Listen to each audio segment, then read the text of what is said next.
একটু নতুন ধরনের সেন্টেন্স নিয়ে আজকের আমি হাজির। সেন্টেন্সগুলো হলো, বিষয়টা ওকে মনে করিয়ে দেয়া আমার অবশ্যই উচিত ছিল, ইংলিশ শেখাটা তোমার অবশ্যই উচিত ছিল, শিক্ষক নিয়োগ করাটা সরকারের অবশ্যই উচিত ছিল, বিষয়টা প্রতিবাদ করাটা আমাদের অবশ্যই উচিত ছিল। এই যে চারটে সেন্টেন্সের মাধ্যমে আমি এই ধরনের সেন্টেন্সগুলোকে কিভাবে বলবে বা লিখবে সেটা দেখাবো। এখানে যদি আমি এই অবশ্যই কথাটাকে তুলে দিই, মানে বিষয়টা ওকে মনে করিয়ে দেয়া আমার উচিত ছিল, তাহলে তোমরা ইজিলি শুড হ্যাভ ইউজ করে সেন্টেন্সগুলোকে বলতে পারো। মানে শুড হ্যাভ মানে উচিত ছিল অর্থে ইউজ করা হয়, কিন্তু গন্ডগোলটা হয়ে গেছে অবশ্যই এই কথাটা রাখার জন্য। তাহলে এটাকে আমরা কিভাবে করব, এটা এই ধরনের সেন্টেন্সগুলোকে কিভাবে ইংলিশে বলবো বা ইংলিশে লিখবো। এখানে তার মানে যে main part of the sentence, এই আমার অবশ্যই উচিত ছিল এইটা, তোমার অবশ্যই উচিত ছিল, সরকারের অবশ্যই উচিত ছিল, আর আমাদের অবশ্যই উচিত ছিল, এই যে পার্ট, এই পার্টগুলোই হচ্ছে এখানে মেন, মানে এগুলোই হচ্ছে প্রধান অংশ এই সেন্টেন্সগুলো। আর বাকি যেগুলো আছে, বিষয়টা ওকে মনে করিয়ে দেয়া, ইংলিশ শেখাটা, শিক্ষক নিয়োগ করাটা, বিষয়টা প্রতিবাদ করাটা, মানে এগুলো আমরা যে অ্যাকশনগুলো আছে সেই অ্যাকশনগুলোকে ইনফিনিটিভ ফর্মে লিখলেই হয়ে যাবে। মানে মনে করিয়ে দেওয়া, মনে করানোর ইংরেজি হচ্ছে রিমাইন্ড, মানে টু রিমাইন্ড, মনে করিয়ে দেওয়া। তারপরে শেখাটা মানে টু লার্ন, নিয়োগ করাটা টু রিক্রুট, আর প্রতিবাদ করাটা টু প্রোটেস্ট। মানে এই ধরনের মনে করিয়ে দেয়া, শেখা, করা, বলা, এই ধরনের যে এক্সপ্রেশন, ভার্বের যে এক্সপ্রেশন, এগুলোকে আমরা ইনফিনিটিভ দিয়ে এক্সপ্রেস করি ইংলিশে। এবারে আমাদের গন্ডগোলটা এই জায়গা থেকে শুরু হচ্ছে। তাহলে এটাকে আমি কিভাবে করব সেটা এবার দেখে নাও। এটার জন্য তোমাকে একটা ফ্রেজ ইউজ করতে হবে, ফ্রেজটা হলো হ্যাড নিড। তাহলে আমি সেন্টেন্সগুলো শুরু করছি, বিষয়টা ওকে মনে করিয়ে দেয়া আমার অবশ্যই উচিত ছিল, তার মানে এই পার্টটাকে আমি আগে লিখবো, মানে আমার অবশ্যই উচিত ছিল। তাহলে আমার মানে আই, এবারে উচিত ছিল মানে অবশ্যই উচিত ছিল, আই হ্যাড নিড, আমি আগেই বলেছি হ্যাড নিড ইউজ করতে হবে, আই হ্যাড নিড।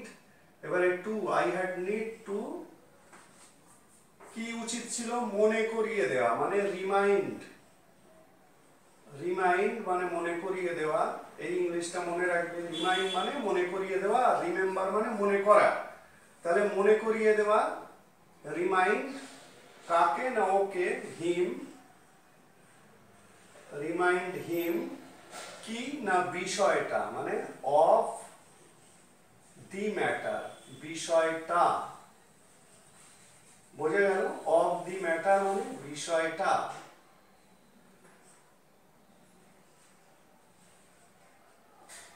ক্লিয়ার? তাহলে আমার অবশ্যই উচিত ছিল, ঘুরিয়ে আমি যদি সেন্টেন্সটাকে বলি, আমার অবশ্যই উচিত ছিল বিষয়টা ওকে মনে করিয়ে দেওয়া, তাহলে ইংলিশটা হবে I had need two remind him of the matter. বোঝা গেল?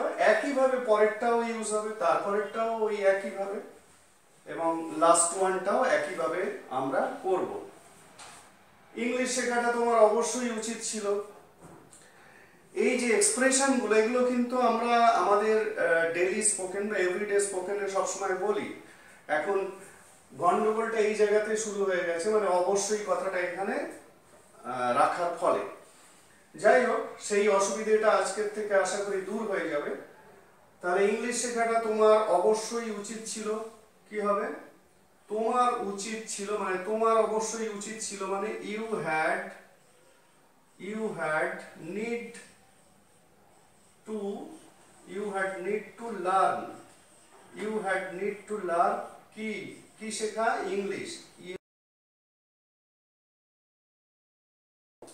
You had need to learn English, তোমার ইংলিশ শেখাটা অবশ্যই উচিত ছিল বা ইংলিশ শেখাটা তোমার অবশ্যই উচিত ছিল। You had need to learn English.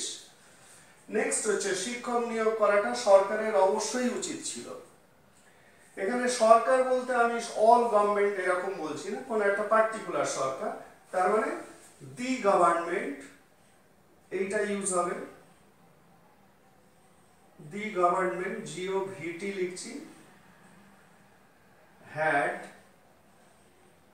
the government had need to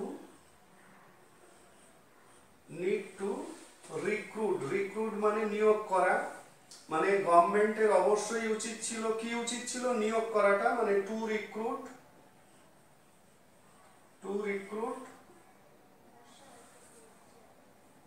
কি নিয়োগ করা না শিক্ষক, রিক্রুট টিচার্স।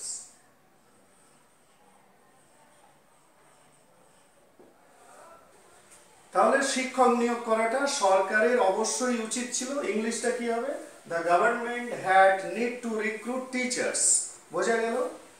লাস্ট ওয়ান, বিষয়টা প্রতিবাদ করাটা আমাদের অবশ্যই উচিত ছিল। এখানে বিষয়টা মানে দি ম্যাটার বা দি সাবজেক্ট। তারপরে আমাদের অবশ্যই উচিত ছিল মানে আমাদের অবশ্যই উচিত ছিল মানে উই হ্যাড নিড টু। প্রতিবাদ করাটা কি উচিত ছিল, প্রতিবাদ করাটা, তার মানে protest, we had need two protest the matter. তাহলে কি লিখবো, we had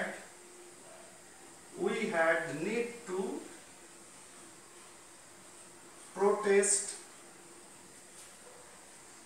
protest the matter.